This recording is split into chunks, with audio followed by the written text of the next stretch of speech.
Egypt was a kingdom built on power. Its rivers fed empires. Its palaces touched the sky. Its ruler believed he was more than a king. He believed he was a god.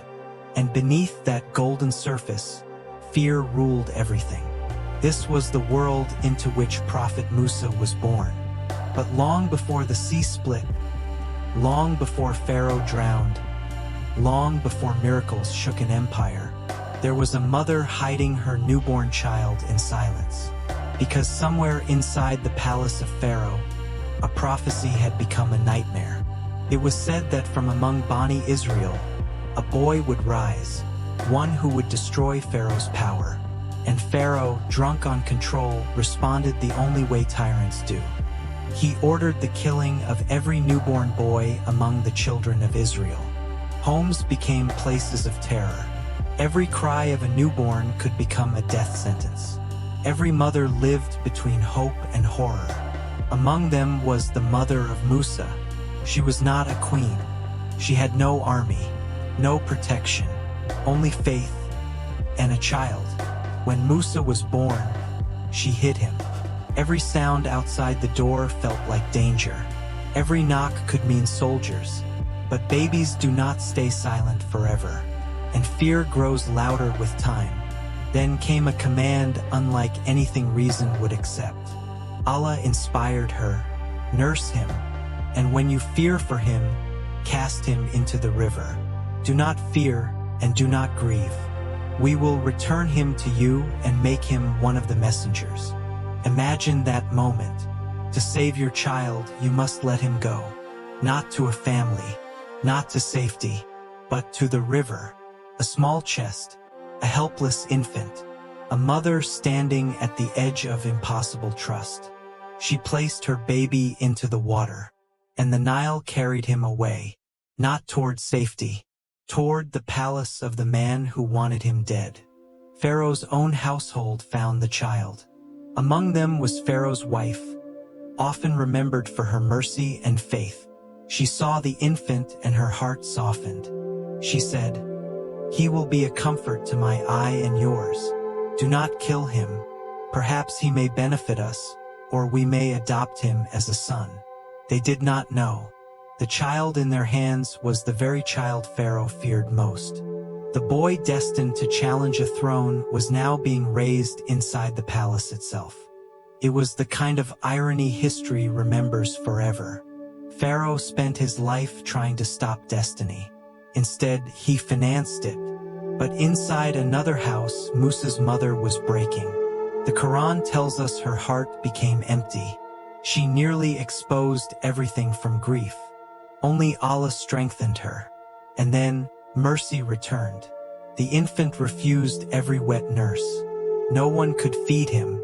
His sister, watching from a distance, stepped forward carefully. She suggested a household that could care for him. And so, by the will of Allah, Musa was returned to his own mother. Not as a hidden child, but under the protection of Pharaoh's own palace. Sometimes survival does not look like victory. Sometimes it looks like waiting. Musa grew up between two worlds.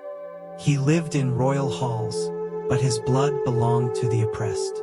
He saw luxury, but he also saw chains. He knew the language of power, but he came from the people crushed beneath it. And one day that tension broke.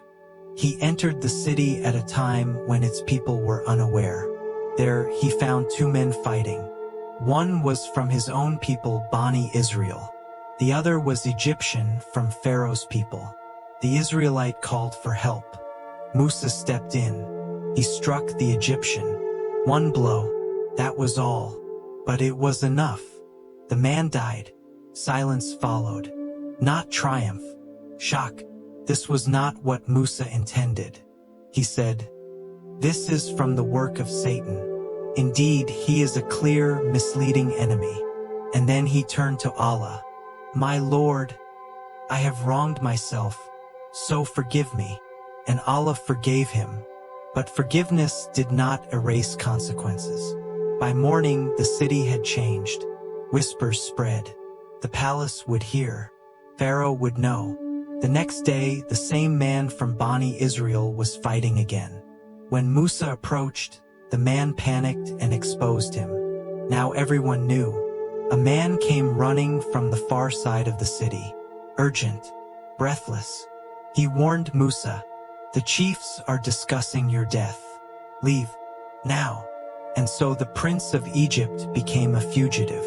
No army, no wealth, no title, just fear, regret, and a road leading into the unknown.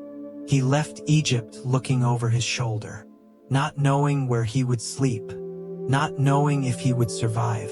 He said, "My Lord, save me from the wrongdoing people." This is where many stories would end. But for Musa, exile was only the beginning. He traveled toward Madian, across distance and exhaustion, across hunger and uncertainty. When he arrived, he found people gathered around a well, watering their flocks, and behind them stood two women waiting, holding back, not pushing forward. Musa noticed. He asked why. They explained they could not water their animals until the shepherds finished, and their father was old. No speeches, no grand scene, just a tired traveler choosing kindness. Musa stepped forward. He helped them. Then he walked away and sat in the shade. No reward expected, no recognition needed. And there, alone, exhausted, he made one of the most human prayers in the Qur'an. "My Lord, indeed I am, for whatever good you would send down to me in need." He had left a palace. Now he sat under a tree asking for survival. Soon, one of the women returned. She approached with modesty and told him her father invited him to reward him for helping. That meeting changed everything. He met their father, described by many scholars as a righteous man. Musa told his story, and for the first time in a long time someone told him, "Do not fear, you have escaped from the wrongdoing people." Safety, a sentence simple enough to make a broken man breathe again. He stayed, worked, married, built a quiet life. Years passed, far from Egypt, far from Pharaoh, far from the chaos of destiny, or so it seemed, because some callings do not disappear. They wait. One night, while traveling with his family, Musa saw fire near Mount Tur. In the darkness of the desert, it looked like hope. He told his family to wait. Perhaps he could bring back news or warmth. Instead, he walked toward revelation. At the sacred valley of Tuwa, Allah called him, not through dreams, not through whispers, directly. He was told, "I am your Lord. Remove your sandals." The fugitive, the shepherd, the man who thought his story had collapsed, was now chosen as a prophet. Allah commanded him to return to Egypt, back to Pharaoh, back to the place he fled, back to the throne that still believed itself eternal. Musa was afraid, not because he lacked faith, but because courage is not the absence of fear. He remembered the man he had killed. He knew Pharaoh. He knew what tyrants do. He asked for help. He asked for his brother, Harun, to stand beside him. And Allah granted it. Then came the command that would define history. Go to Pharaoh. Indeed, he has transgressed. One prophet against one empire. Musa entered the palace he once knew as home. But now he came with truth. He stood before Pharaoh and delivered the message. Release Bani Israel. Worship Allah. End your oppression. Pharaoh responded the way arrogance always does. With mockery, he reminded Musa of his past. Did we not raise you among us as a child? Did you not commit your deed? As if childhood kindness could erase tyranny. As if power could purchase silence. Musa did not retreat. Truth does not bow because power is loud. Allah gave him signs. His staff became a serpent. His hand shone with radiant light. But Pharaoh did not see guidance. He saw a threat. He called it magic. And he did what rulers do when truth threatens control. He turned it into spectacle. He gathered the greatest magicians in the land. If Musa wanted to challenge Egypt, Egypt would answer publicly. Crowds filled the city. This was not just a contest. It was propaganda. Pharaoh wanted humiliation. Instead, history gave him collapse. The magicians threw their ropes and staffs. Illusions spread across the ground like living snakes. People gasped. Fear moved through the crowd. Then Musa threw his staff. And what appeared was no trick. It swallowed their deception. The magicians knew immediately. Experts always recognize what amateurs cannot. This was not magic. This was truth. And before the entire nation, they fell in prostration. They declared belief in the Lord of Musa and Harun. Pharaoh was humiliated before his own people. His anger turned savage. He threatened them with torture, crucifixion, death. But something had changed. Fear had changed sides. The magicians, once servants of Pharaoh, now spoke with freedom. Judge as you will. You only judge in this worldly life. Power hates witnesses. And now Pharaoh had too many. His rage grew. His oppression deepened. Plagues came. Signs followed. Warnings were made clear.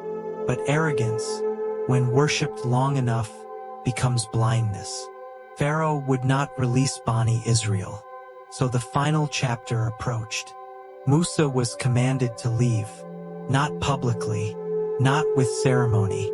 At night, quietly, take your people and go. Families moved in darkness. Children walked beside exhausted parents. Hope mixed with terror. Behind them stood generations of slavery. Ahead of them, uncertainty. Then Pharaoh learned. And pride cannot tolerate escape. He gathered his army, chariots, soldiers, power sharpened by humiliation. He would not let them leave. By sunrise, the chase had begun. Dust rose behind them. The sound of pursuit grew louder. Bani Israel looked back, and panic spread. Ahead of them was the sea. Behind them was Pharaoh. No path forward, no path back, only water and death. This was the moment, not the miracle, the moment before it. The place where faith is tested before rescue arrives. People cried out, "We are overtaken." And honestly, who could blame them? This was not metaphor. This was annihilation. They had no ships, no weapons, no strategy. Only a prophet standing at the edge of the impossible. And Musa answered with one of the most powerful sentences in human history. "No. Indeed, my Lord is with me. He will guide me." Not confidence in himself. Not confidence in numbers. Confidence in Allah.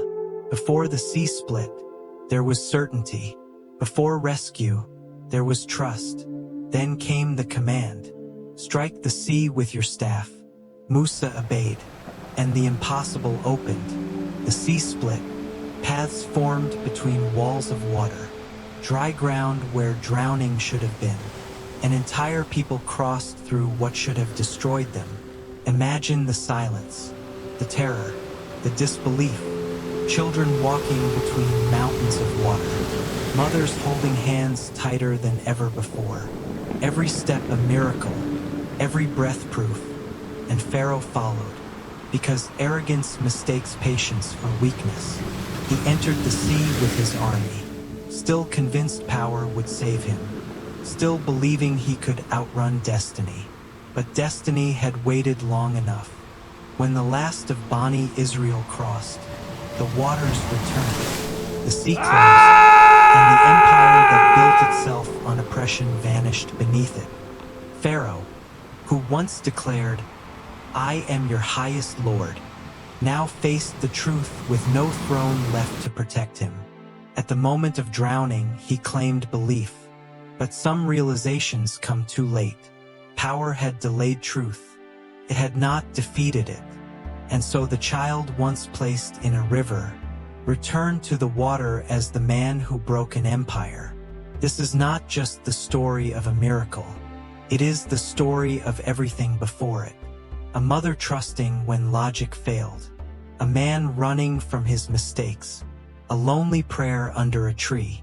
A shepherd called to confront a king. A prophet standing at the edge of the sea while everyone else saw only death. People remember the sea splitting, but the real lesson may be what came first. Faith before proof. Courage before victory. Trust before rescue.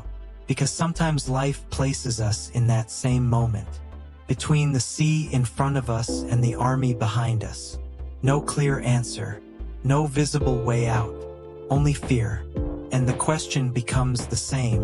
What do you believe when survival looks impossible? Musa's story answers not with theory, but with history. The sea did not split first. Faith came first. And perhaps that is why his story still lives.